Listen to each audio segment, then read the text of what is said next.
Halo teman-teman, Render Budiarto, welcome back to my channel. Teman-teman, saya kali ini mau sharing film Switch 2023, film Korea. Ini film bagus banget teman-teman. Ini tentang orang tertukar, tapi dalam mimpi, dalam penglihatan. Kalau kita punya visi ke depan, bisa ngelihat, kita bisa ngelihat ke depan, kita mungkin punya Tuhan, punya sesuatu yang kita berdoa, yang Maha Kuasa, kita mau mencapai keinginan kita tuh memandang ke depan, kita bisa melihat tinggi banget, yakin akan harapan-harapan terkecil yang mungkin kita punya, yang kita mau dapat. Dan mungkin sewaktu-waktu itu kalau kita punya keyakinan yang teguh, kita bisa melihat bahwa itu akan terjadi, bahwa kita itu akan tercapai yang kita mau. Tapi kita harus mengusahakan, nggak menyerah, kita betul-betul kuat bahwa itu keinginan yang paling terbaik, bukan keinginan yang buruk.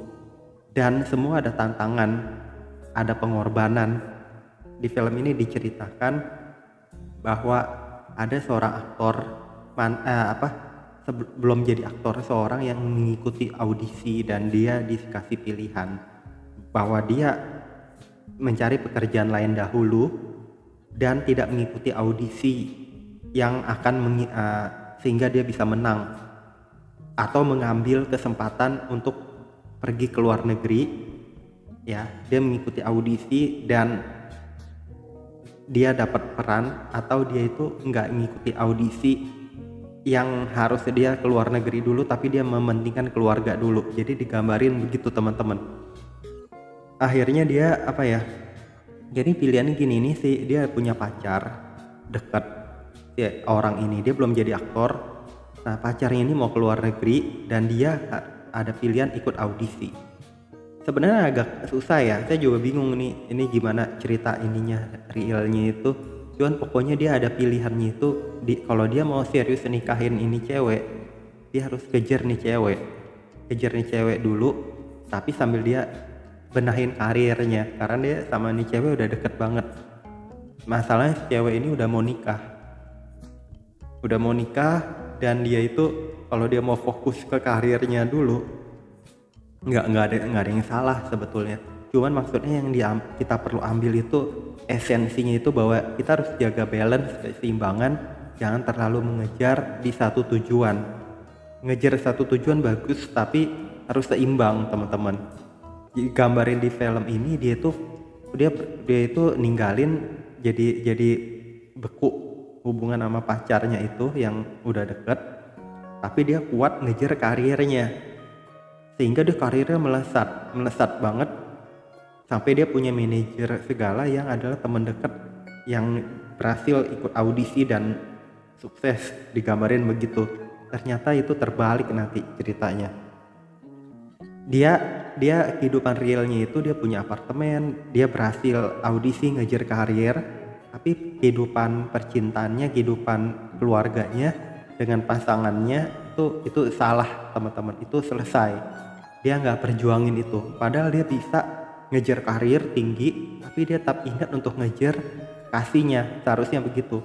Sedangkan kehidupan realnya itu dia lagi kejar itunya karirnya itu, dan dia ini namanya udah kejar karir, tapi nggak ngejar si perempuan yang udah deket sama dia, kayak gitu ceritanya. Itu salahnya di situ. Oke, ceritanya dia udah sukses banget, dan sewaktu dia ini malam Natal di mana ya, kita lebih punya harapan ya, tergantung kekuatan kita ya, masing-masing pembelajaran hidup kita. Tapi malam Natal itu sambil merayakan juru selamat gitu di Kristiani itu, mungkin dia ada harapan nih itu yang nggak terucapkan, dan dia ucapkan sampai diucapkan itu, dan itu akan menjadi cikal bakal terpenuhi, terkabulkan. Dan untuk terkabulkan pun itu perlu diusahakan benar-benar, walaupun kehidupannya dia sudah sukses, tapi untuk menggapai itu dia harus proses lagi, karena dia belum paham, belum mengerti seperti itu, dan dia perlu dijelasin dari hati nuraninya teman-teman. Ternyata di malam Natal itu dia ajak manajernya minum dari satu bar, mau ke bar kedua, Kemudian si manajernya itu suruh dia pulang naik taksi karena dia benar-benar mau habisin waktu Natal sama keluarganya. Jadi udah setelah minum pertama, yang mau kedua dia bilang udah pulang naik taksi deh. Dia nyuruh aktornya itu, manajernya bilang dia mau sama keluarga, aktornya jadi disuruh pulang naik taksi. Panggilin taksi, diorderin semua. Di taksi itu ternyata nanti itu ketahuan bahwa itu ayahnya.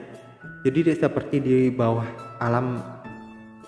alam bawah sadarnya itu nggak tahu dia tertidur berapa lama, mungkin dia tertidur sehari seperti pingsan, atau dia cuma tidur sebentar di dalam taksi tapi seperti mengalami kejadian 1 tahun teman-teman. Atau di dalam taksi itu dia seperti tertahan dalam jangka lama di alam bawah sadar, di jiwanya, di dalam pikiran bawah sadarnya dia. Oke, jadi di taksi itu dia bermimpi, ternyata bermimpi tapi real sekali. Dan itu yang dikirim oleh Tuhan, digambarin itu ya siapa lagi ya, atau inilah yang baik itu mengirimkan dia, ayahnya yang menemukan dia. Ayahnya yang nemenin dia di supir taksi itu, yang dia itu nggak suka hubungannya sama ayahnya nggak deket hubungannya, kacau dah sama ayahnya, digambarin gitu. Ternyata ayahnya itu yang dikirim dari Yang Maha Kuasa gitu mungkin ya, untuk kasih dia ngelihat bahwa dia tiba-tiba terbangun, dan sebelum itu dia dikasih pilihan mau hidup yang sekarang atau apakah ada sesuatu yang dia sesalin dan mau menempuh jalan yang lain, kayak gitu, jalur yang lain untuk jalani hidupnya. Karena dia sekarang kaya tapi hidupnya itu sendiri, belum punya pasangan segala, dan dia nggak tahu nih, mungkin karena belum ketemu yang jodohnya itu yang dia betul-betul sayangin banget. Di penglihatan itu akhirnya dia dia tiba-tiba pagi-pagi terbangun, ada 2 anak kembar, ada istri yang sayang sangat sama dia, tapi dia kaget, ini kok kehidupan dia, tapi dia kenalin ini cewek ini siapa, tapi dia kaget, kok dia ada di kehidupan ini siapa anak kembar ini, kok ini istrinya dia ya, sampai istrinya pukul, kamu mau apa sih, kamu mau cerai, ini apa, kayak mau mikirin kamu mau apa sih, cerai apa gimana, kayak kenapa ngomong kayak begitu.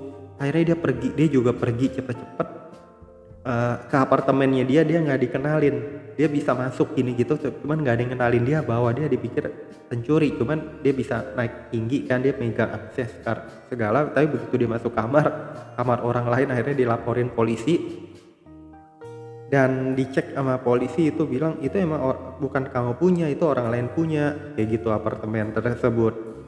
Dia pulang ke rumahnya ya, dia jalanin ini, dan dia cek saldo ATM, ternyata saldonya itu udah sedikit sekali uangnya. Istrinya bilang saya lagi mau kerja dulu, bilang ke galeri, ternyata nanti dibilangin tuh istri itu baik sekali sampai dia masih kerja di minimarket, dan dia bilang kamu jaga anak kita nih berdua.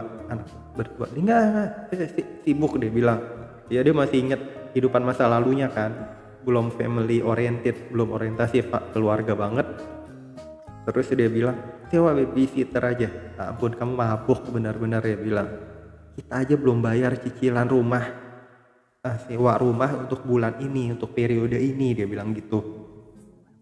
Dan dia jalan itu setahun di mimpi itu teman-teman, tapi di situ dia jadi belajar lebih dekat sama anaknya, dan dia saking gak ada uang, dia bilang dia akhirnya nemuin yang dulunya itu di realnya itu manajernya dia kejar, soalnya di telepon nggak bisa dihubungin kan, semuanya berubah berbeda, dia kejar tempatnya di mana dia tahu kan, ternyata itu manajernya dia yang jadi aktor terkenal, dan dia itu nobody, bukannya siapa-siapa, dan emang si manajernya bilang itu dulu kejadian demikian karena apa, dia tanya tahu karena kamu ngejar istri kamu sekarang, Soyun, sedangkan saya ngejar karir saya sekarang. Gini deh, ya karena dia nggak ada uang, dia ditawarin jadi manajernya, dan dia jadi belajar.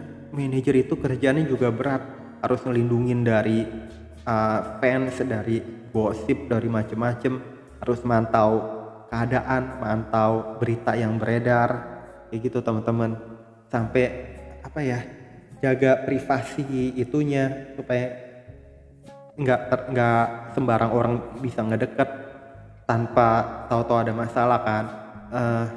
Betul-betul ngejagain banget. Sampai baca naskah skrip, kemudian ini komunikasi gitu kan. Oke, itu dia lakuin semua. Akhirnya saking si ini juga lama ngafalinnya, dia inget, dan dia itu betul-betul ini banget cocok chemistry-nya antara manajer sama dia nih yang lagi di mimpi ini. Sampai orang-orang figuran itu menunggu lama dan banyak yang pulang. Dan di situ akhirnya butuh pemeran lain. Si manajernya itu berperan kan, ditawarin dan dia mau ambil karena dia emang basicnya itu emang dia itu yang orang top,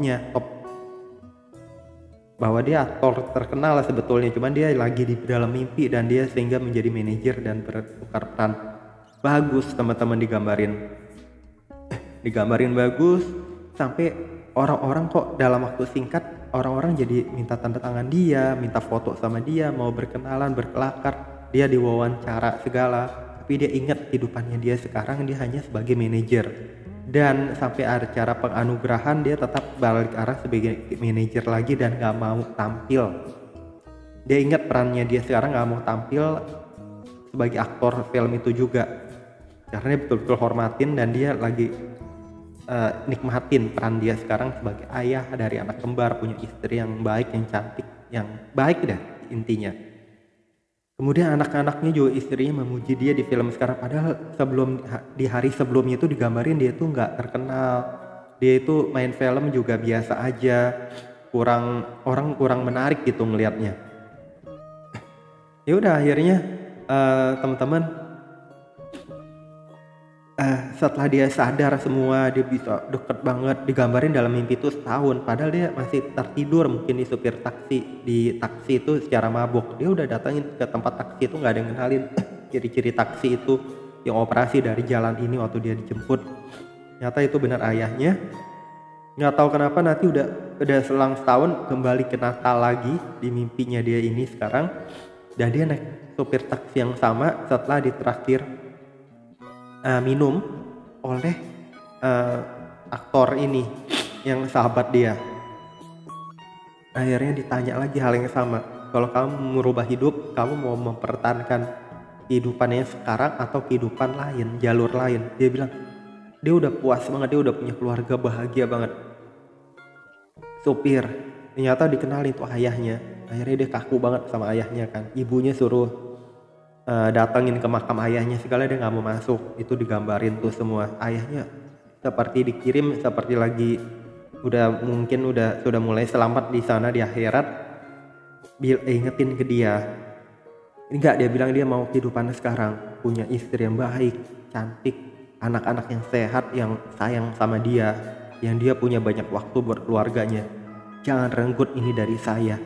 Enggak, dia bilang, waktu kamu tinggal beberapa saat lagi, waktu tidurnya dia maksudnya. Udah, dia pamit sama istrinya, dia ngeliatin ngerapin tidur bareng, ini sayang banget sama istrinya. Itu benar-benar di mimpi, ternyata itu penglihatan benar-benar. Jadi besoknya dia terbangun lagi, sudah di apartemennya dia itu. Jadi udah dibawa orang kan, dia dikenal kan, dibawa naik segala kamarnya. Dia terbangun dari mabuknya itu, dan dia sadar. Dia bicara sama manajernya dia sekarang yang dulu kemarin tertukar peran. Dia bilang, kamu coba ikut audisi ini, kamu kejar mimpi kamu, saya biayain. Jadi dia sadar waktu dia di posisi itu manajer bagaimana rasanya. Nah, dia biayain, jadi dia cari kehidupan yang seimbang. Dia kejar, dia tanya, itu Soyun ada di mana? Dia nanya ke manajernya, dapat kabar kan, oh Soyun ada ini, dia ada pameran segala. Dia pelukis nih digambarin. Dia cepet-cepet kejar ke galerinya. Ternyata udah mulai packing dan dia lihat ada satu lukisan. Di situ dia ngelihat ada laki, perempuan, dan ada rumah di belakangnya. Ini yang ada di mimpi dia. Kemudian tiba-tiba dia ngelihat itu ada Sohyun. Terus, kamu lihat rumah ini di mana? Jadi dia zaman dulunya itu pernah di suatu area yang ada rumah ini dan dia sayang banget. Mungkin dia rumah kecil di suatu tempat, rumah masa kecilnya gimana itu digambarin, dan Soyun langsung juga mau untuk ikut tempat itu. Ya udah, pokoknya digambarin dia akhirnya menikah dan kehidupan itu seperti berulang teman-teman.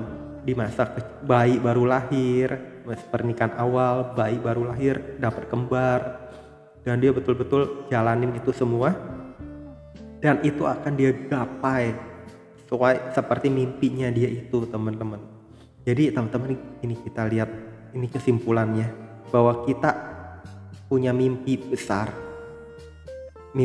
mungkin belum tercapai di suatu waktu, tapi kita harus ikutin pembelajaran yang terjadi dalam hidup sehingga kita ngerti mana yang baik, mana yang buruk, mana yang perlu kita ambil jalannya. Jangan kita egois, selfish, jangan kita terbuai akan satu hal. Semua hidup hanya sementara. Kalau kita nanti salah milih, atau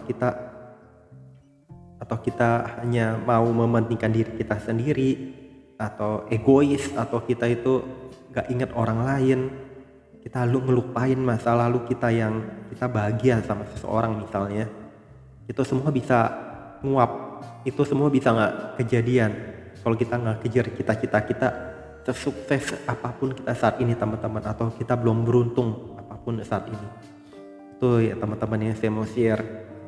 Jadi jadi kesimpulannya itu teman-teman, kita kejar mimpi kita dengan berjuangin itu, tapi santai ya, maksudnya kita jangan sampai maksain, ikutin aja jalan yang terbaiknya itu. Dan ingat, kita jangan nggak mau berubah untuk yang sesuatu yang lebih baik apapun pembelajaran, ikutin. Kita nggak tahu jalan hidup masing-masing itu berbeda-beda, tapi yang kita harus ingat, ada yang tangan yang berkuasa di atas yang bisa nolong kita, yang bisa bimbing kita, dan kita harus ikuti itu sebaik-baiknya, capai yang mimpi-mimpi yang kita inginkan. Apapun itu nggak tahu, tiap orang berbeda-beda, kita yang bisa tahu sendiri keinginan kita itu apa-apa saja. Semoga bermanfaat teman-teman. Jangan lupa subscribe, like, share, komen. Sampai jumpa di video-video saya berikutnya. Bye bye.